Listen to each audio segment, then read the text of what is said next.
People of St. Martin, I hereby address you as Prime Minister and Chair of the EOC in this final update for today, Saturday, May 30th, 2020, as part of the process to keep the people of St. Martin informed about the latest developments and government's COVID-19 commitment, containment, mitigation, and response measures. At the beginning of the COVID-19 pandemic, St. Martin, as well as much of the world, was faced with a development that was unforeseen in its magnitude, size, and impact, one that we could not have ever imagined. On March 23rd, the government began closing its borders to minimize the impact and effects of the COVID-19 virus, which was known to be an imported virus. However, at the end of the day, we were able to contain and crush the COVID-19 virus in a relatively short period of 2 months.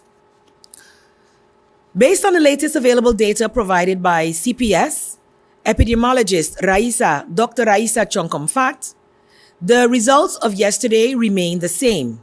As such, we still have only 2 active cases and are very happy that they are recovering. Notably, St. Martin had only 1 positive case in the past 33 days and no new cases in the past 20 days, which is almost 3 weeks. Presently, there are 2 active cases, as I mentioned earlier, and as of May 29th, St. Martin Medical Center has also reported that they have no new suspected or confirmed cases admitted at SMMC, neither in the pavilion nor in the ICU tent. We have currently had about 900 samples of the antibodies tests, and we look forward to, as soon as the labs have continued to do their evaluation process, that this will also continue. However, you'll be hearing more about this from our health minister. In the coming days, St. Martin is expected to be free of COVID-19. To arrive at this point, it was imperative that we were forced to take stringent and decisive measures to closing down our economy, which included flights, cruise ships, vessels, etc. Visitors, as well as residents, were not allowed to enter.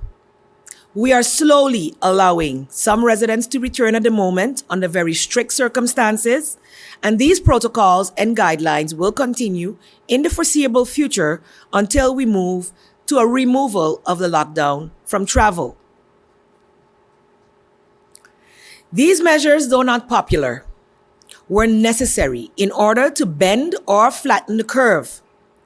However, these measures proceeded to be successful at the end of the day, and as a consequence, throughout the world, we have seen that our interdependence and reliance upon each other has shown how vulnerable we are as a tiny economic society. The combination of taking public health measures to protect our country and the economic impact of closing our economy internationally and domestically has resulted in a win for the health side of our country, but a loss for the economic side of the equation. This is and has been true for all countries going through this dilemma on a worldwide basis, and some are still going through it. As we have in a full EOC meeting held yesterday, Friday, May 29th, including some Council of Ministers and key ESF coordinators, I decided to deactivate the EOC. As the de-escalation has come full force, we have not had to backtrack at any time thus far, and we move into phase 3. As a matter of fact, phase 3 has been accelerated and started today. All agree in the EOC as well as in the Council of Ministers that the spread of the virus has now been contained and neutralized. And as we transition into our new normal, the responsibility of each ministry now lies in the hands of the respective ministers in order to ensure that no reoccurrence of a second wave of the COVID-19 virus occurs. The Council of Ministers has been diligently preparing for the recovery stage for some time now and will continue upon the continue to build upon the exceptional work of the EOC and their support teams, as they, of course, form part of the ministerial teams as well. We have to move from our disaster mode to recovery mode. As mentioned previously, St. Martin being no exception to the rule, as having been impacted in particular as a tourism-based economy, as most around the world. Tourism economies are still very much dependent on the opening of borders to the world and the traveling public. The multidisciplinary task force of the EOC will continue to remain available to the Council of Ministers should they be required for additional services. As you know, the guidelines have been put forth and approved, and they will continue to be looked at in terms of feasibility and applicability as we move forward. In the changes to the Phase 3, the Ministerial Regulation of May 29th, 2020/0324 was enacted. The EOC advised, and the Council of Ministers actually put forth, that Sundays would be open days as of now on. So starting this Sunday, May 31st, the curfew hours will be adjusted from 11 p.m. to 5 a.m. So the new curfew hours actually as of today, May 30th, in Phase 3 is 11 p.m. to 5 a.m. Additionally, businesses will be able to be open on Sundays as well. And that regulation, which was signed, implementing the changes, begins today, May 30th.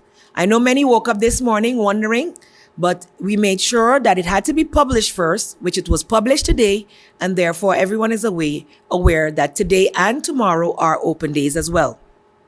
There was much debate about whether tomorrow would be open or not. And so I would like to tell the people of St. Martin, it won't be feasible to be open if you stay at home.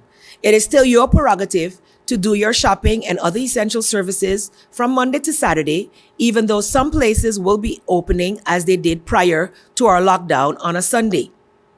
I believe we've learned a lot of lessons through this COVID-19 reality, and the value of family and spending as much time as possible together should remain our focus even as we move forward in reopening our businesses.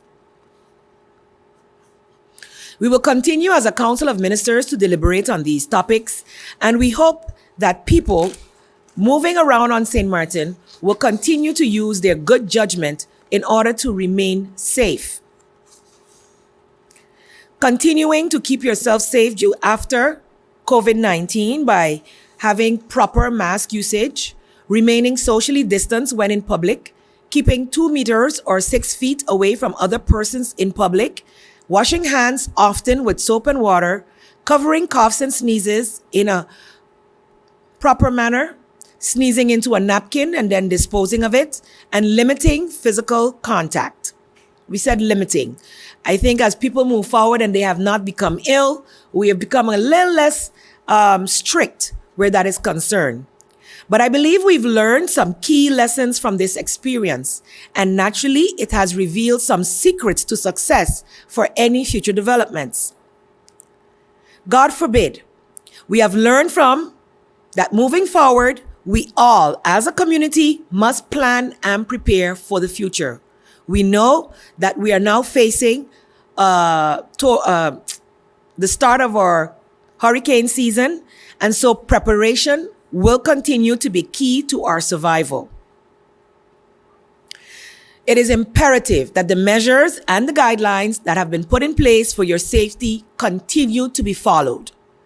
The measures of social distancing, wearing masks, etc., and frequent hand washing and sanitizing. This has brought our COVID-19 under control. And continuing these practices, even if there is someone that returns and is infected, will keep it from spreading to others. We really would like to see that we can reopen our economy and still maintain a COVID-19 free St. Martin. Government is therefore encouraging the private sector to take the initiative and lead and look for ways to produce locally and or export goods made in St. Martin or export services. This will definitely and is urgently needed to sustain, protect, and safeguard our economy and livelihood. As I've said in many a speech here, we must find our ways to follow our dreams and find ways to create safety and security nets so that we are never again in this position. People of St. Martin, there are more challenges ahead of us.